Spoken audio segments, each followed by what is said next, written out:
ಇವತ್ತು ಭಾರತ್ ಮಾಲಾ ಯೋಜನೆ ಏನಿದೆ, ನಮ್ಮ ಕೇಂದ್ರ ಸರ್ಕಾರದ ಯೋಜನೆ, ರಾಷ್ಟ್ರೀಯ ಹೆದ್ದಾರಿ ಇವತ್ತು ನಮ್ಮ ನೆಲಮಂಗಲದಿಂದ ಹಿಡಿದು ತುಮಕೂರುವರೆಗೂ ಕೂಡ ಒಟ್ಟು 44 ಕಿಲೋಮೀಟರ್ ರಸ್ತೆ ಇದು.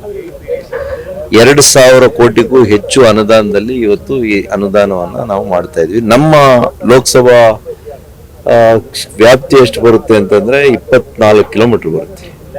ಸುಮಾರು 1040 ಕೋಟಿ. ಅದರಲ್ಲಿ 500 ಚಿಲ್ಲರೆ ಕೋಟಿಗಳು ಭೂ ಸ್ವಾಧೀನಕ್ಕೆ ನಾವು ಉಪಯೋಗ ಮಾಡಬೇಕಾಗ್ತದೆ.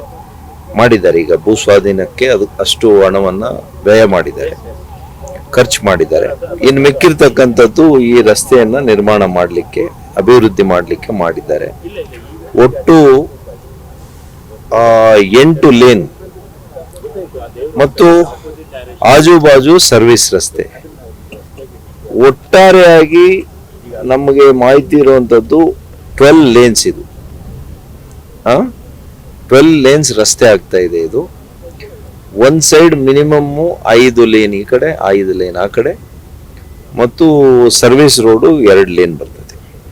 ಒಟ್ಟಾರೆಯಾಗಿ ನಮಗೆ 12 ಲೇನ್ ರಸ್ತೆ ಆಗ್ತಾ ಇದೆ. 27 ಮಾರ್ಚ್ ಒಳಗಡೆ ಮುಗಿಬೇಕು ಅಂತೇಳಿ ನಿಗದಿಯನ್ನ ಮಾಡಿದ್ದೇವೆ. HGI ಅಂತೇಳಿ ಒಂದು ಸಂಸ್ಥೆಗೆ ಇದು ಗುತ್ತಿಗೆಯನ್ನ ತೆಗೆದುಕೊಂಡಿದ್ದಾರೆ. ಇವತ್ತು ಎಲ್ಲ ಕಡೆ ಕೂಡ ಬಾಟಲ್ ನೆಕ್ಸ್ ಎಲ್ಲಿದೆ, ಅಂಡರ್ ಪಾಸ್ ಎಲ್ಲಿ ಮಾಡ್ತಾ ಇದ್ದಾರೆ, ಮತ್ತು ಜನರಿಗೆ ಪಾದಚಾರಿ ಮಾರ್ಗಕ್ಕೆ ಯಾವ ರೀತಿ ಇವರು ಕ್ರಮಗಳನ್ನು ತೆಗೆದುಕೊಂಡಿದ್ದಾರೆ, ಮತ್ತು ಸೇಫ್ಟಿ ಮೆಜರ್ಸ್ ತಗೊಂಡಿದ್ದಾರಾ ಇಲ್ವಾ, ಇವೆಲ್ಲವನ್ನು ಕೂಡ ನೋಡಲಿಕ್ಕೆ ನಮ್ಮ ಮುಖಂಡರ ಜೊತೆ ನಾನು ಬಂದಿದ್ದೇನೆ.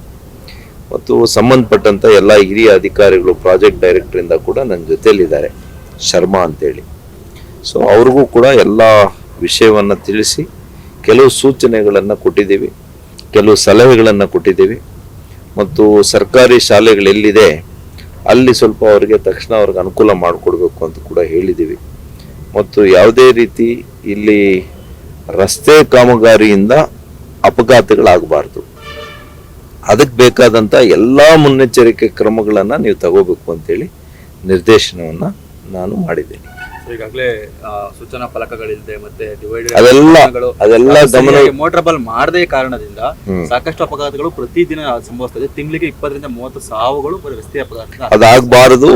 ಯಾವುದೇ ರೀತಿಯಲ್ಲಿ ನನಗೆ ಸಂಖ್ಯೆ ಬಗ್ಗೆ ಗೊತ್ತಿಲ್ಲ, ಆದರೆ ಅಪಘಾತ ಆಗಬಾರದು ಯಾವುದೇ ಕಾರಣ. ಅದು ರಸ್ತೆ ನಿರ್ಮಾಣ ಮಾಡುವಂತ ಹಂತದಲ್ಲಿ ಗುತ್ತಿಗೆದಾರರ ತಪ್ಪಿನಿಂದ ಯಾವುದೇ ರೀತಿ ಅಪಘಾತ ಆಗಬಾರ್ದು. ಅದಕ್ಕೆ ನೀವು ಏನು ಮುನ್ನೆಚ್ಚರಿಕೆ ಕ್ರಮ ತಗೋಬೇಕು, ಸುರಕ್ಷತಾ ಒಂದು ಕ್ರಮಗಳನ್ನು ತಗೋಬೇಕು, ಅದನ್ನ ನೀವು ತೆಗೆದುಕೊಳ್ಳೇಬೇಕು. ಅದರದ್ದು ಕೂಡ ಸೇರಿ ಇವತ್ತು ಗುತ್ತಿಗೆ ಹಣದಲ್ಲಿ ಇದೆ. ಹಾಗಾಗಿ ಅದನ್ನೆಲ್ಲ ಕೂಡ ಮಾಡಬೇಕು. ಮಾಡದೇ ಇದ್ರೆ ನಾನು ಕ್ರಮ ತಗೊಳ್ತೀನಿ ಅಂತ ಕೂಡ ಹೇಳಿದೆ.